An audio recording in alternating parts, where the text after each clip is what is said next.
আজকে নতুন কিছু জিকে কোশ্চেন নিয়ে এসেছি। ওকে, কিন্তু কোশ্চেন গুলো কিন্তু খুব ইম্পর্টেন্ট, গুরুত্বপূর্ণ কোশ্চেন, ঠিক আছে? তো বেশি সময় নষ্ট না করে চলো এগিয়ে যাই। ওকে, তো আজকে আমাদের হবে কি পঞ্চায়েতের জিকে, যেটা আগেও একটা ক্লাস আমি দিয়েছি। ওকে, তা আজকেও একটা ক্লাস হবে জিকে। আচ্ছা, প্রথম কোশ্চেন দেখি। বেশ, 11 নম্বর কোশ্চেন হচ্ছে কি, গ্রীষ্মকালে উত্তর পশ্চিম ভারতে যে তীব্র গরম ও শুষ্ক বাতাস বয় তাকে কি বলা হয়?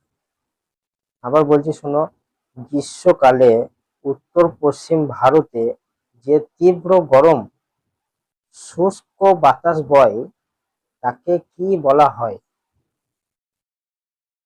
জানো তোমরা? আচ্ছা, আমি বলে দিচ্ছি, উত্তর হচ্ছে লু। ঠিক আছে, লয় হস্যু লু, উত্তর হবে লু। লু বলা হয়। গ্রীষ্মকালে উত্তর পশ্চিম ভারতে যে তীব্র গরম ও শুষ্ক বাতাস বয় তাকে লু বলা হয়। ওকে, আচ্ছা, 12 নম্বর, ড্যাশ পশ্চিমবঙ্গের দীর্ঘতম নদী? বলো উত্তর। ড্যাশ পশ্চিমবঙ্গের দীর্ঘতম নদী? কোনটা পশ্চিমবঙ্গের দীর্ঘতম নদী? হুম, পশ্চিমবঙ্গের দীর্ঘতম নদী হচ্ছে ভাগীরথী ও হুগলি। ঠিক আছে, ভাগীরথী ও হুগলি পশ্চিমবঙ্গের দীর্ঘতম নদী। ঠিক আছে, 12 নম্বর প্রশ্ন ছিল এটা। ওকে, আচ্ছা, 13 নম্বর। 13 নম্বর কোশ্চেন হচ্ছে, পঞ্চায়েত সমিতির সভা আহ্বান করেন কে? পঞ্চায়েত সমিতির সভা আহ্বান করেন কে?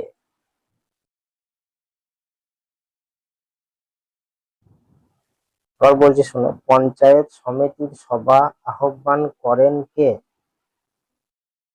ধরো তোমাকে দিল সভাপতি, হ্যাঁ, তারপর হচ্ছে সেক্রেটারি, হয়তো কর্মী, এরকম ধরো তো চারটে অপশন দিল, তুমি কি লিখবে তখন?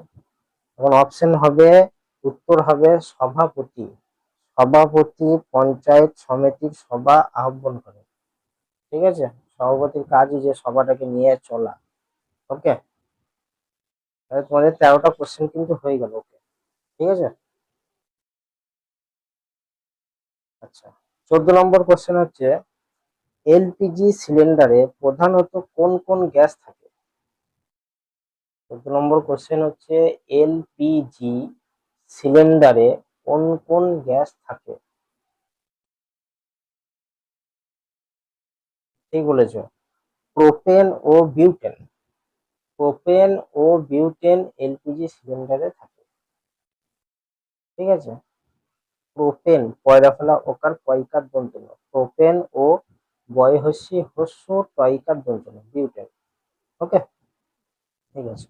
15 নম্বর কোশ্চেন দেখো, পশ্চিমবঙ্গের কোন জেলাকে রেশম শিল্পের প্রধান কেন্দ্র বলা হয়? পশ্চিমবঙ্গের কোন জেলাকে রেশম শিল্পের প্রধান কেন্দ্র বলা হয়?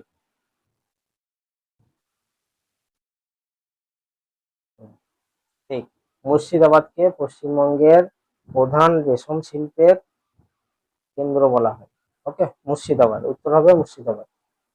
আচ্ছা, 16 নম্বর কোশ্চেন কি, মহাত্মা গান্ধী কত সালে আইন অমান্য আন্দোলন শুরু করেছিলেন? মহাত্মা গান্ধী কত সালে আইন অমান্য আন্দোলন শুরু করেছিলেন? ঠিক, 1930 খ্রিস্টাব্দে মহাত্মা গান্ধী আইন অমান্য আন্দোলন শুরু করেছিলেন, 1930 খ্রিস্টাব্দে। ওকে,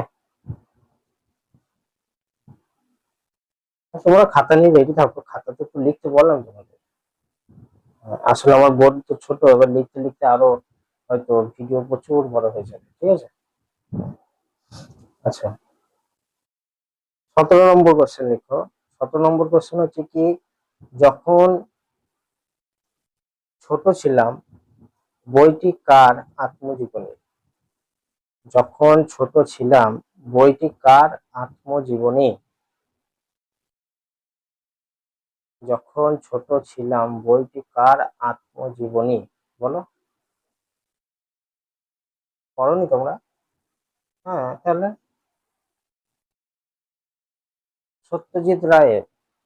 সত্যজিৎ রায় বইটি লিখেছিলেন যখন ছোট ছিলাম, ঠিক আছে? তার আত্মজীবনী সত্যজিৎ রায়।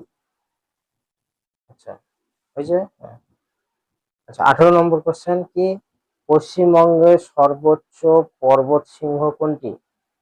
পশ্চিমবঙ্গের সর্বোচ্চ পর্বতশৃঙ্গ কোনটি? একদম, সান্দাকফু। সান্দাকফু হচ্ছে পশ্চিমবঙ্গের সর্বোচ্চ পর্বতশৃঙ্গ, ঠিক আছে? 19 নম্বর কোশ্চেন কি? গ্রাম পঞ্চায়েতের স্তরে রাজ্য সরকারের প্রতিনিধি হিসাবে কে কাজ করেন? আবার বলছি, শোনো। গ্রাম পঞ্চায়েতের স্তরে রাজ্য সরকারের প্রতিনিধি হিসাবে কে কাজ করেন? আরেকবার বলছি, গ্রাম পঞ্চায়েতের স্তরে রাজ্য সরকারের প্রতিনিধি হিসাবে কে কাজ করেন?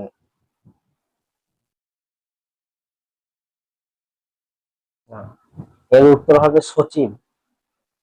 সচিব, দন্তের স, চয় হস্যি ব, সচিব, ঠিক আছে? আচ্ছা, বেশ। 20 নম্বর কোশ্চেন কি? বঙ্গভঙ্গ আন্দোলনের সময় ভারতের ভাই সরই কে ছিলেন?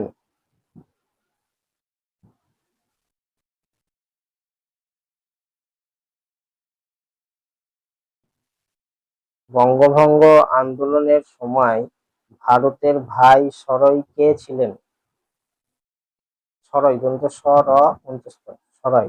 ভাই সরই কে ছিলেন? একদম, লর্ড কার্জন। লর্ড কার্জন ছিলেন বঙ্গভঙ্গ আন্দোলনের সময় ভারতের সেই ভাই সরই। ঠিক আছে, ঠিক আছে সবাই, বুঝতে পারলে? তোমাদের বলছি যে তোমরা চ্যানেলের সাথে থাকো। তোমাদের সাপোর্ট তো আমাকে লাগবেই, অবশ্যই লাগবে, নাহলে তো আমি তোমাদের ছাড়া আমি চলবো কি করে? ওকে, তোমাদের যে সবকিছু। আর যদি তোমাদের কোনো কোশ্চেন বুঝতে অসুবিধা হয় আমাকে বলো, অবশ্যই আমি আমাদের কমেন্ট করবে, অবশ্যই আমি কমেন্টের রিপ্লাই দেওয়ার চেষ্টা করব, ঠিক আছে?